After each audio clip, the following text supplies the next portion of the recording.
कहाँ हिँड्या हो किन हिँड्या हो केही पनि थाहा पत्तो छैन। झन्डै लड्यो होइन बङ्गै लड्यो नि होइन। कहाँ जाने भन्ने नै टुङ्गो छैन। हामी जाने चाहिँ खास कहाँ हो?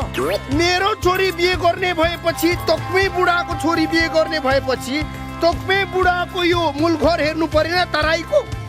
मेरो बुढी भेट्नु परेन अनि जम्मै भेटाउनु मेरो जम्मै यहाँ इष्टमित्र छरछिमेकलाई त यहीँबाट चाहिँ बिहे खुवाउनु परेन अनि त्यही भएर लिएर आएको। लो हिँड। मलाई बिहे गर्ने नै मन छैन खासमा। अनि यस्तो 26-27 वर्षको उमेरमा बिहे गर्ने रहर नभएर के मसान घाटमा पुगेपछि बिहे गर्छौ त? त्यहाँ पहाडमा के भनेर आएको थियो अहिले यहाँ आएर जे पाए त्यही बोल्नु पाउँछ?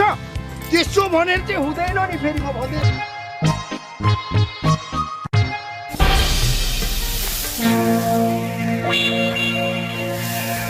तँलाई कुखुरा चोर 3-3 लाख बोकेर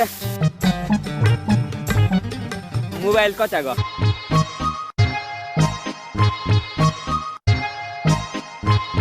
हेलो ए कान्छा कहाँ गएको रे? 13 बजे नारायण घाटदेखि पश्चिम तैँले खोज्ने त्यहाँदेखि पूर्व मैले खोज्ने भने होइन। खोज्दा खोज्दै म यहाँ झापा आइपुगिरहेको छु। आइपिया मात्रै होइन भेटाइसकेँ मैले। यहाँ तक्मे बुढोको तराईको घर आएको रहेछ त्यो। पैसा ल्याइहाल्छु नि म। ल अहिले फोन राख्छ झट्ट। तँ के खान आउनु नि उहाँदेखि यहाँ आउँदाखेरि बाँध्रै भागिसक्छ। तँ त्यतै बस पैसा लिएर म आउँला। यहाँ भागिसक्यो मान्छे छिटो।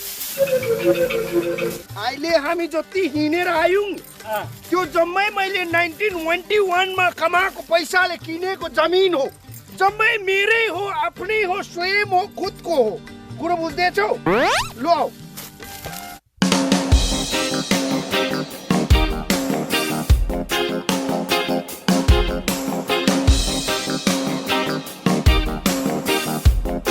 यो चाहिँ भनेको मेरो तराईको मूल घर हो। ए उहाँ पनि तपाईँको खुदको स्वयंको आफ्नै तराईको मूल बुढी हो? हो नि, कसरी पत्ता लगायो? ठ्याक्कै मेरो 1920 देखिको बुढी उही हो नि अनि। सेवारो हे गर न सेवारो तिमी पनि। यता होइन उता हो। पछि तिमीले सासु आमा भन्ने भनेको यतै हो। लु सेवारो गर। सेवारो सेवार सेवार। अनि सन्चै छौ? सन्चै त भन्नु पर्ला।